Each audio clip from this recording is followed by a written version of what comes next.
Here in Turkey, McLaren held a 6.5-hour clear-the-air meeting at the beginning of the weekend. Alonso says he'll stay with McLaren while they're still winning, and Lewis was happy to kiss and make up. Coming to the meeting, I felt really fresh and relaxed. Got a good tan from holiday, and you know, I discussed my opinion and his opinions, and it was really good. We set things straight. As I said, turned over a new leaf. It was the same for me and Fernando. We met up at the hotel here on Thursday and had a really good chat, and just said, you know, look, the stuff that the press is saying is not true. I'm not at war with you. Obviously, I'm here to beat you, and the same for. And he said, you know, it's the same for me. I said, but I have no issues with you, and he said the same. We are a team. We are not, under any circumstances, going to deviate away from our values of equality, and that will, you know, we'll try and put more strenuous effort into ensuring that we achieve that objective. I am comfortable to be judged by anybody in respect of our genuine commitment to parity. The team has issued a statement talking about the fact that both the drivers have equality and the same opportunity of winning. Is that the impression that you were given when you joined the team, or were you sort of led to believe that as a world champion that would inevitably give you superiority over a guy who's, let's face it, a rookie still?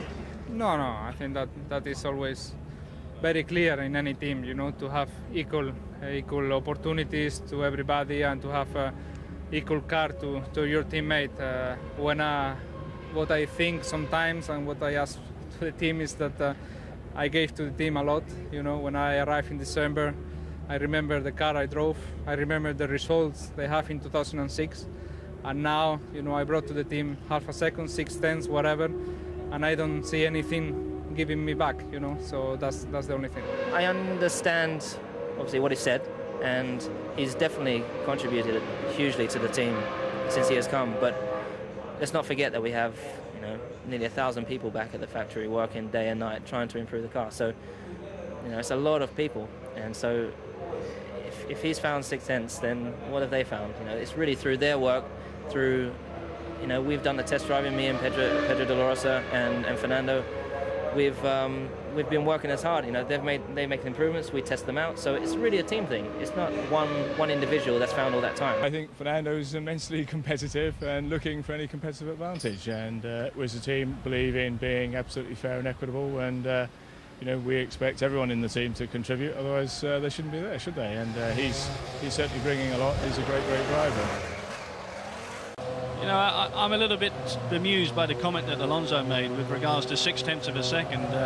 I find it quite difficult to understand. And McLaren employed the guy to exactly do that job, come along and bring his talents. And it's a little bit difficult for him to walk into the back of the garage and face all the mechanics and everybody back at the factory who've done all the hard work. You know, yes, Alonso's done a great job, but so have 999 other people back at McLaren. So interesting for a driver to do that, Steve. You know, it takes a lot of guts in some ways, but I'm not sure it's the right way to go about it. And Lewis, by contrast, seems to be saying all the right things. Do you think he's emerged from everything that happened in Hungary with a stronger position within the team, Lewis? I think in some ways that he's emerged as now being looked at slightly different, because all of a sudden, you know, the rookie is getting left behind and the World Championship contender is getting noted for all the right reasons what world champions do, and they do it in a way with rigidness and style.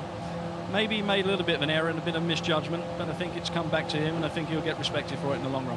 OK, Ted Kravitz can now look at other news around this Turkish Grand Prix, and it's been another bad weekend, I'm afraid, for Jenson Button and everyone at Honda.